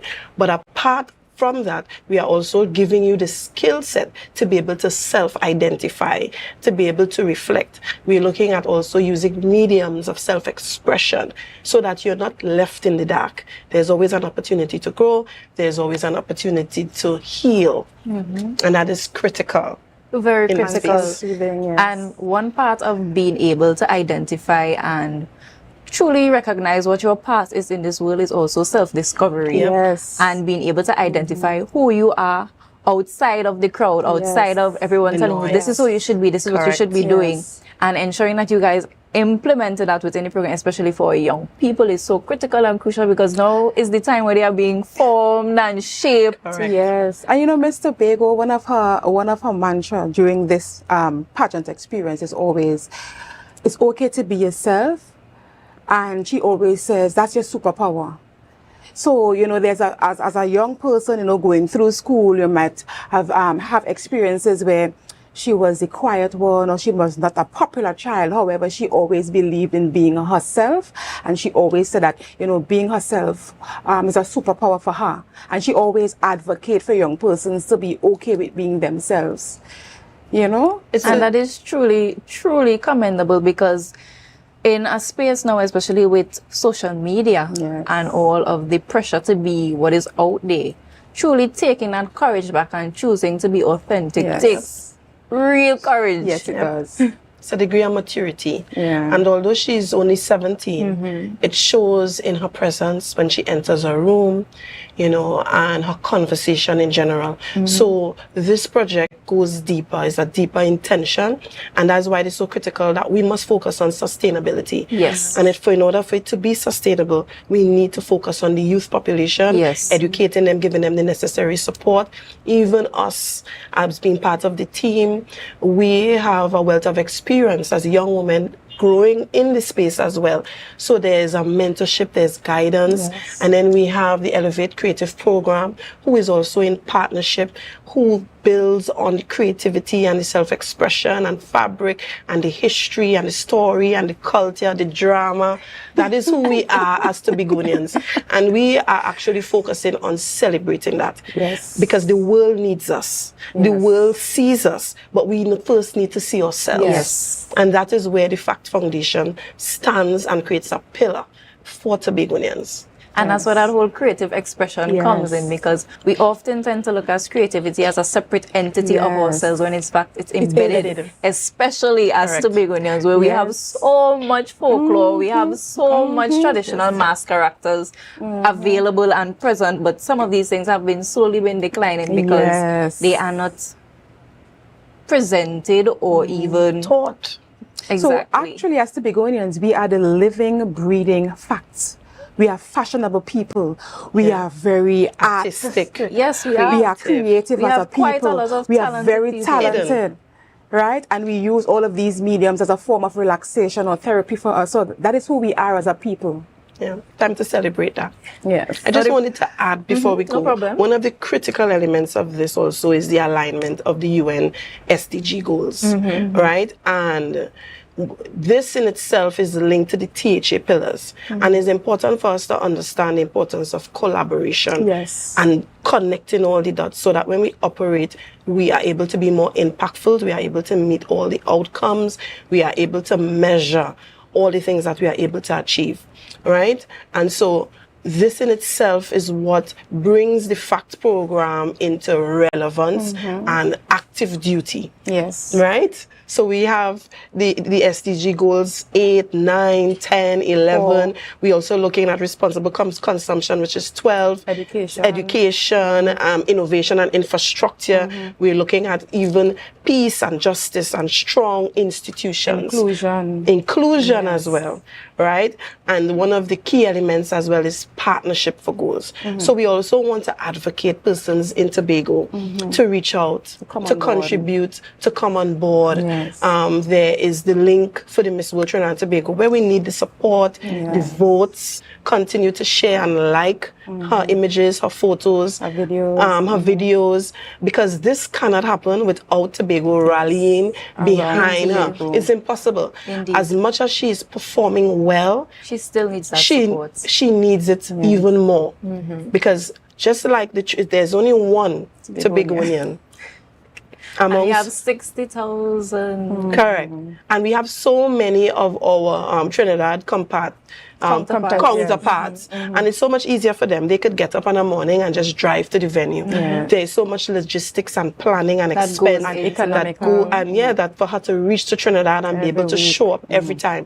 And I can guarantee you, when she goes to Trinidad, she shows up. Because that's what we do as Tobagonians. We light up any space that we enter. Yes.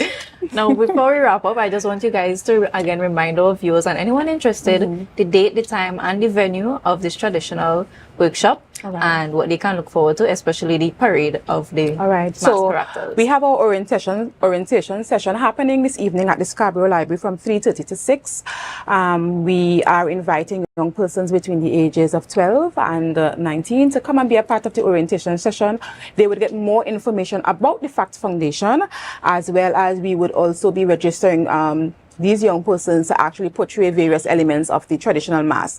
This portrayal will happen on Sunday, the 26th of October, during the Scarborough Parade at October Carnival. And we want the young people of Tobago to take Tobago by storm and show Tobago and the rest of the world that traditional mass can remain alive here in Tobago. We also want to take this to the national stage as well. We want to take this to the international stage as well. Right.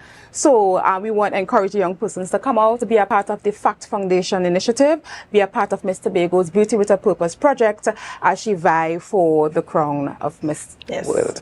Thank you so much, ladies, for coming and sharing about the Fact Foundation this morning. I know I was enlightened, and I'm really grateful that our young people are taking that step into ensuring that our traditional mass stays alive. Thank you so much, ladies. So can we say thank you to... Yes. Right. So at this time, we want to say a heartfelt thank you to the hardworking team that has been working with Miss Tobago behind the scenes, persons like Sharon Phillips, Avian Gordon. We say thank you so much to Miss Tasha Burris as well, who has, buy into the vision. We say thank you to all the other persons behind the scenes who have been advocating for Miss Tobago, supporting Miss Tobago in whatever little way. We want to also continue to thank those of you who have in your mind hopes of supporting, sponsoring Miss Tobago on this journey. We continue to welcome all the sponsorship and all the support for Miss Tobago to put her and give her a fair chance to be successful in this endeavor. So thank you so much, Tobago. And stay tuned. We'll be right back with our next interview.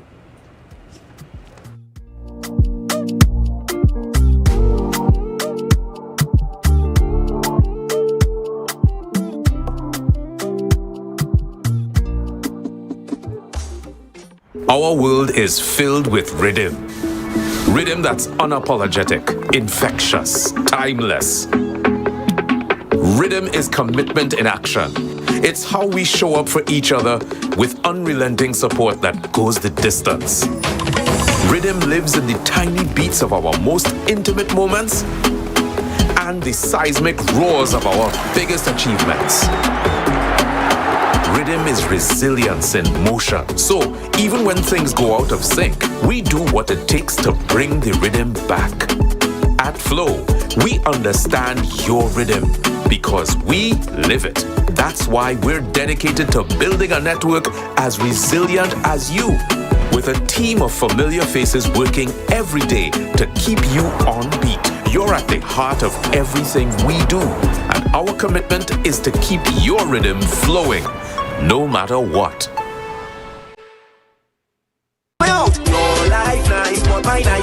The official hub for Tobago Carnival 2025. Tobago Updates presents the We Carnival series, where mass meets culture. Stay locked in for your chance to win tickets to hottest carnival events, a carnival bar hopping experience for you and your crew, and a weekend stay at Mandolina Grand Hotel. It's happening right here. Tobago Updates, We Carnival. Big energy, it is me looking for a bam bam big energy. Don't stop me, I'm walking on a bam bam big energy. If you see the size on that bam bam big energy.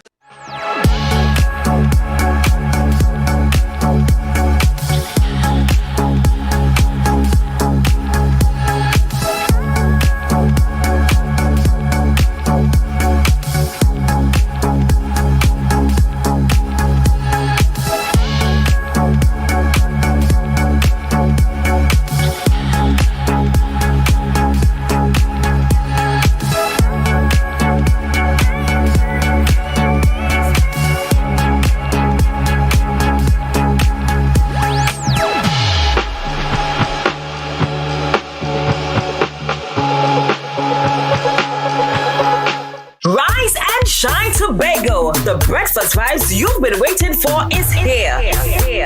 When you wrong, tell you you's a big dancer. It's time for Sun Up Tobago, the ultimate breakfast inclusive pool party that kicks off your carnival in style. We aim to take shots. she come to teach. Join us on Thursday, October 23rd from 6 a.m. to 12 noon at Scarborough House, 138 Milford Road. Music pumping, breakfast sizzling, coolers flowing, and vibes unmatched.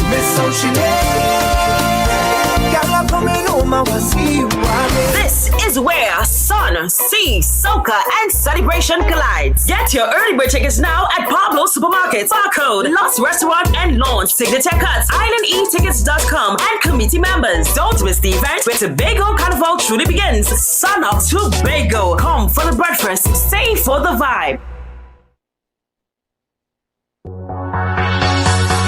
Tobago, are you ready to light up the night? Join us for the Lambo Credit Union's Moonlight Miles for Diabetes Glow Walk 2025. On Saturday, November 15th at Cano Bay Nature Resort, we'll walk, glow, and raise awareness for a healthier tomorrow. From 5:30 to 9:30 p.m. Bring your family and friends for plenty glow energy. Registration is just $180 per person, or grab your crew of 5 for only $150 each. Sign up online or at Lambo Credit Union branches before October 31st. For more registration and payment details, visit lambocreditunion.com and search Moonlight Miles today. It's a different type of thing down there. And we party till we drop down there. With a lot of pretty girls down there. Down in Tobago. Are you in a dispute with a registered investment service provider of the TTSEC? Or maybe you're the victim of an investment scam? You can lodge a complaint or submit an anonymous tip to the Trinidad and Tobago Securities and Exchange Commission.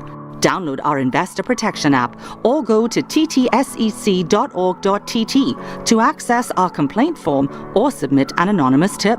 Write a clear summary of your complaint. Submit copies of supporting documents along with the originals for verification. Provide a copy of the feedback received from the entity regarding your complaint. All investor complaints or scam reports submitted by the public are acknowledged and reviewed by the TTSEC. Investigations are pursued based on the outcome of the review. Trinidad and Tobago Securities and Exchange Commission, protecting the interests of investors and the public. You invest, we protect. Everyone benefits.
Welcome to Tobago Glass Supplies,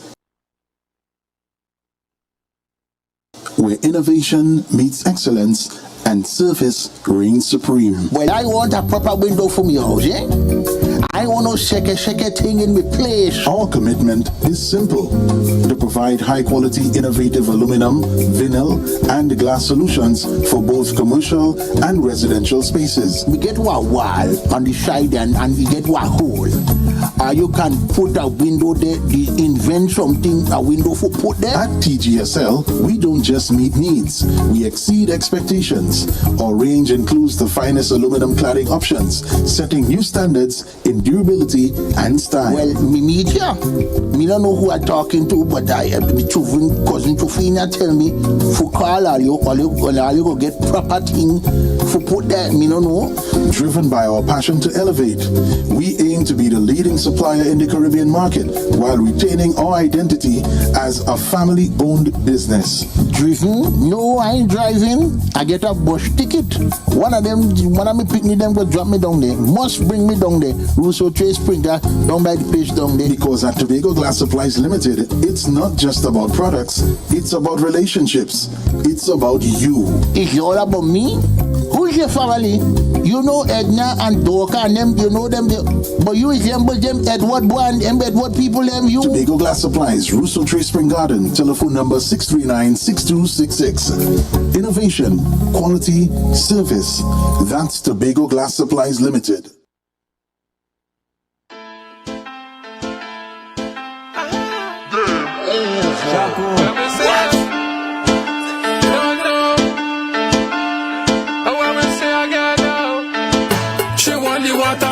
She need the water, cause she whole body, it a perspire.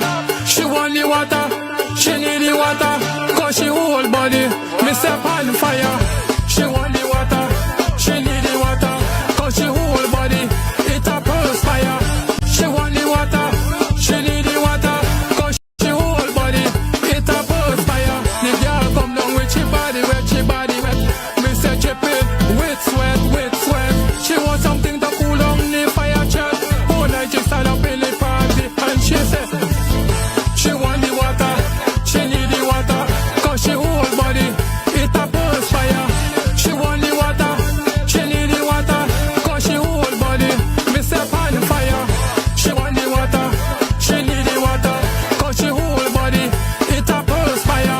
She want the water, she need the water, cause she whole body, it a burst fire. Welcome back to Good Morning Tobago. I'm your host Renessa Ortiz, and we are in studio with Kishon Greenwich. We are on the cusp of Tobago Carnival, and we are here talking to him about his new music release. Good morning, Mr. Greenwich. Good morning. Now, for those who don't know you, can you tell us a bit of who you are and why you decided to step into the soca arena? Well, people know me a long time now because I was doing it since I was 14. So yeah, I was singing more soca and like conscious music now. You understand? But I'm more like the calypso and the soca. So yeah, so that's why I sing inside the calypso tent and stuff and things. So who or what inspired you to take this leap into the soca arena? Who was the persons or people involved in giving you that boost to start? Well, my favorite inspiration is Kitchen Anna. And I, from the time when I hear how he composed the song, like the bass melody, I was right back in like 92 around that. So yeah, when I hear he create that, and I say, how he put it across, it gave me like wow, how he put that song like really no. How he put the really pan music into a beat, to song like a beat. So that's very creative writing, and I always say your pencil skills have to be up because you have to be creative with the writing. Yes.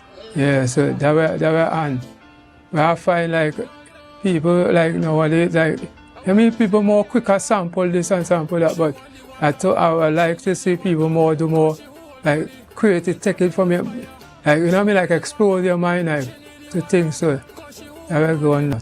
Now you're here primarily today to talk about your new music release, which is Feeling a Feeling and Wet You Down. Feeling the Pressure. Feeling the Pressure. Now what's the vibe of both of these tracks? Can you give us some insight onto what they are?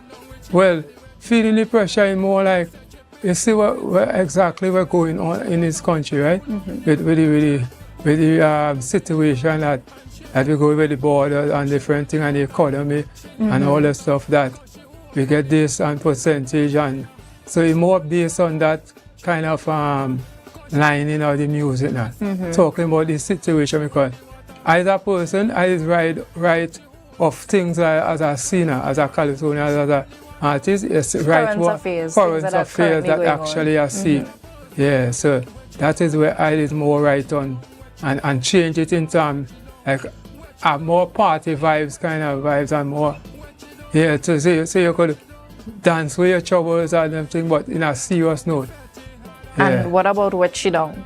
Well, Wet She Down is more like a party song, but it's more like it talking about more like you know what I mean, having this Enjoying yourself while on the road. Yeah, enjoy yourself while you're on the road, yes. So what was the process like working on these two songs? Who were the producers present? Who were some of the people you collaborated with to bring this to fruition? All right, well, the first song with Feeling the Pressure, that was by Mikey Tower, that's Stone Towers. Yeah, Stone Towers in Lambo there. So yeah, he did the Feeling the Pressure. And the next one, the one Wet She Down with Gemini Records. Yeah, so he do the recording for it. Have you been able to perform any of these songs for the carnival season? Well, yeah, perform it on Friday day and stuff by Chris VIP there and stuff.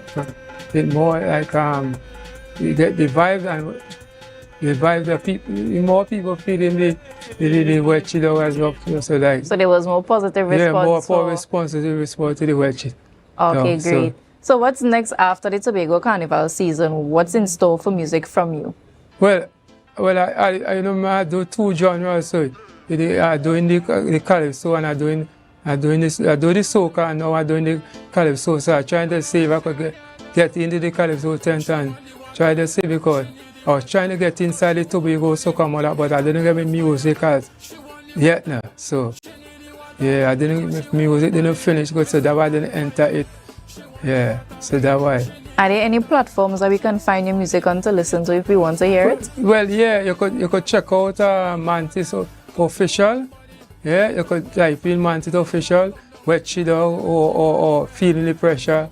You understand? You could type in Wrong Side, a calypso that I sang last year.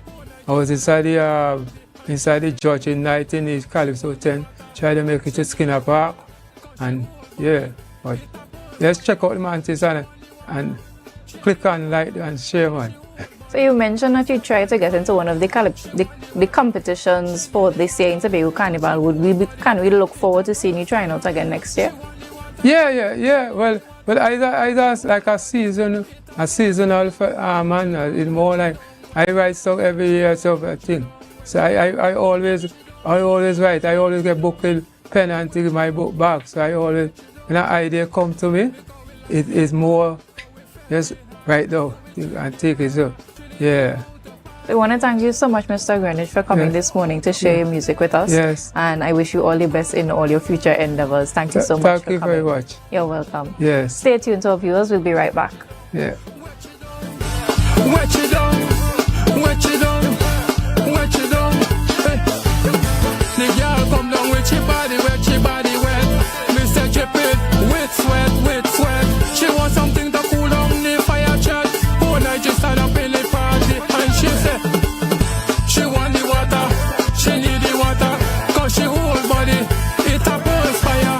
She want the water, she need the water, cause she whole body, me step on fire. She want the water, she need the water, cause she whole body, it a burst fire.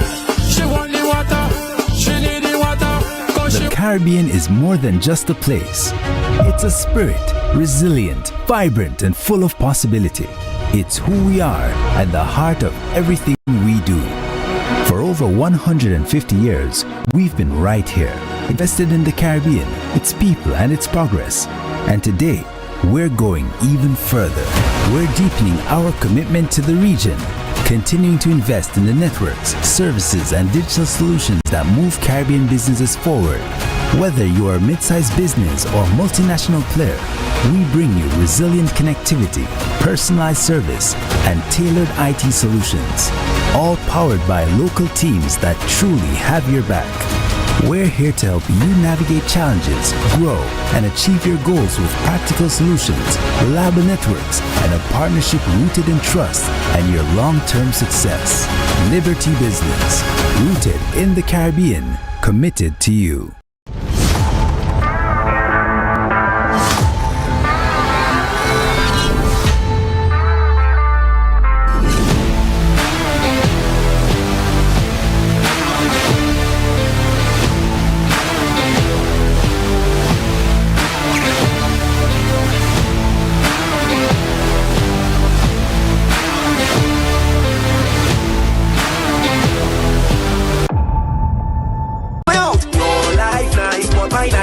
The official hub for Tobago Carnival 2025. Tobago Updates presents the We Carnival series, where mass meets culture. Stay locked in for your chance to win tickets to hottest carnival events, a carnival bar hopping experience for you and your crew, and a weekend stay at Mandolina Grand Hotel. It's happening right here. Tobago Updates, We Carnival. Don't stop me, I'm walking on a bam bam big energy. If you see the size on the bam bam big energy. Tobago, are you ready to light up the night? Join us for the Lambo Credit Union's Moonlight Miles for Diabetes Glow Walk 2025. On Saturday, November 15th at Cano Bay Nature Resort, we'll walk, glow, and raise awareness for a healthier tomorrow. From 5:30 to 9:30 p.m. Bring your family and friends for plenty glow energy. Registration is just $180 per person, or grab your crew of 5 for only $150 each. Sign up online or at Lambo Credit Union branches before October 31st. For more registration and payment details, visit lambocreditunion.com and search Moonlight Miles today. The road is calling. Tobago Carnival. Neon is coming. Presenting the Mashup King himself, DJ Kai, alongside the voice of the people, Boy Boy. The dynamic duo bringing pure fire to the road, CSI Khaled and Selector Stefan. And Tobago's own, the people's champion, DJ Big Youth. This is Neon Night Mass. One road, one rhythm, one experience. Tobago Carnival 2025. We outside. Quartz is well known as the Caribbean's largest retailer, providing consumers for generations with the very best products to enhance their homes. This year, we bring our expertise to businesses. Quartz Business Solutions will serve small, medium, and large companies with the very best products at the most competitive prices, backed by warranties and after-sales support. Hoteliers, office managers, restaurants, and so many more. Quartz Business Solutions, a brand of the Unicomer Group.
Welcome to Tobago Glass Supplies,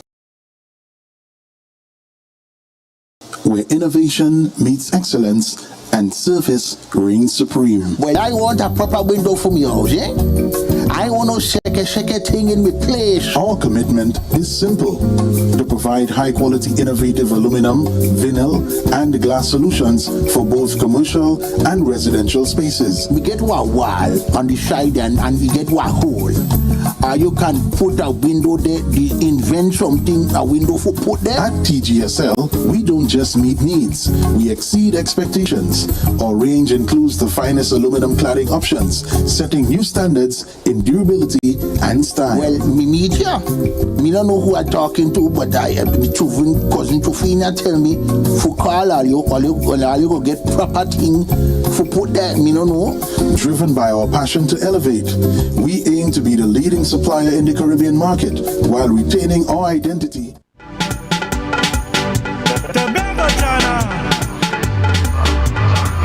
Gori Jamuna Hilore Julania Lege Machalia Are Lege Machalia Lege Machalia Lege Machalia Lege Machalia Tar Gori Jamuna Hilore Julania Lege Machalia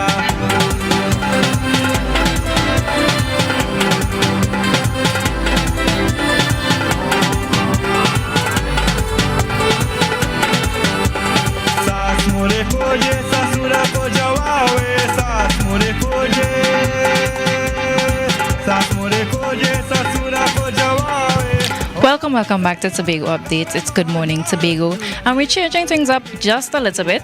We're going to be talking about Thursday, the 23rd of October, 11 a.m. to 5 p.m. We have Cocoa Beach Rum Brunch, all inclusive. The Cocoa with Next 99.1 FM presents Cocoa Beach Rum Brunch, a brand new brunch experience like no other. Get ready to party beachside with soca sunnies and sweet rum vibes. Live performances by Wadix, Ding Dong, and Verse. The dress code, resort chic, and our tickets are only $350, which includes food and drinks flowing all day long. Limited tickets are available, so don't stick. Call for more information and go onto their Instagram page for more information. Hi, good morning. I am Renessa Ortiz, your host for this morning. And in studio, we have Tobago Channel. We're going to be talking about his experience at Soca Titans. Good morning. Good morning, Renessa and Tobago. Now, you are the lone chutney artist that performed for the auditions for the Tobago Carnival. What was that like?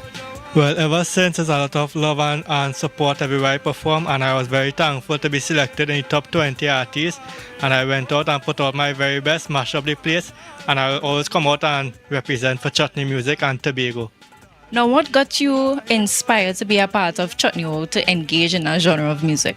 Well, I grew up in the culture. My uncle was a legendary chutney singer, Bojam Holas, and growing up in Tobago, since I was about 2 years old, I always going up on stage and Gold and Star when we have programs and performing.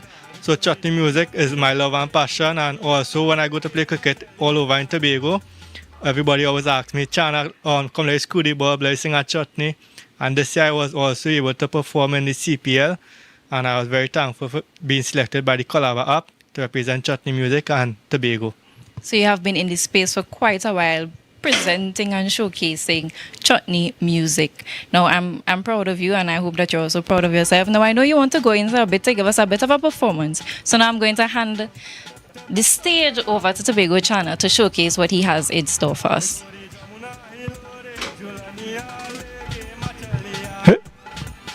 Lege machalia, lege machalia, lege machalia, lege machalia. Taragori Jamuna Hilore Julania Lege Machalia. Tobago, Mr. Scooty Bobble. Tobago Carnival. Chutney zest. Hey, hey.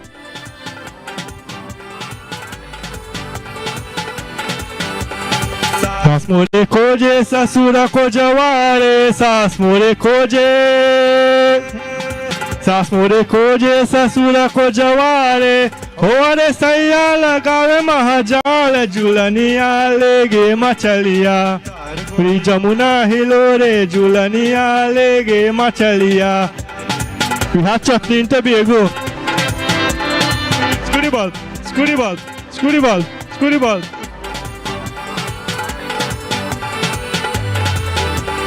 जीत मोरे खोजे जेठनी को जवारे जीत मोरे खोजे खोजे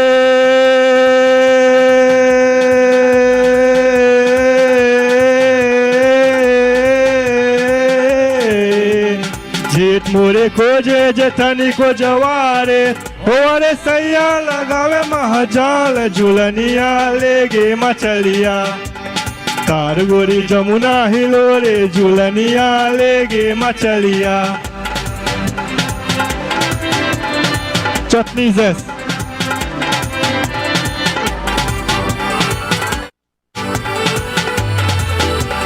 दीवान मोरे खोजे Delaney को जवावे दीवान मोरे खोजे दीवान मोरे खोजे Delaney को जवारे होरे सैया लगावे महाजाल झूलनिया लेगे मछलिया तार गोरी जमुना हिलोरे झूलनिया लेगे मछलिया. हरे लेगे मछलिया रे लेगे मछलिया लेगे मछलिया लेगे मछलिया तार गोरी जमुना हिलोरे झूलनिया लेगे मछलिया तार गोरी जमुना हिलोरे झूलनिया लेगे मछलिया. Tobago Carnival, Tobago chutney.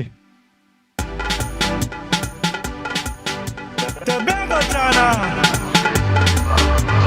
तार गोरी जमुना हिलोरे झूलनिया लेगे मछलिया अरे लेगे मछलिया रे लेगे मछलिया लेगे मछलिया लेगे मछलिया धार गोरी जमुना हिलोरे झूलनिया लेगे मछलिया.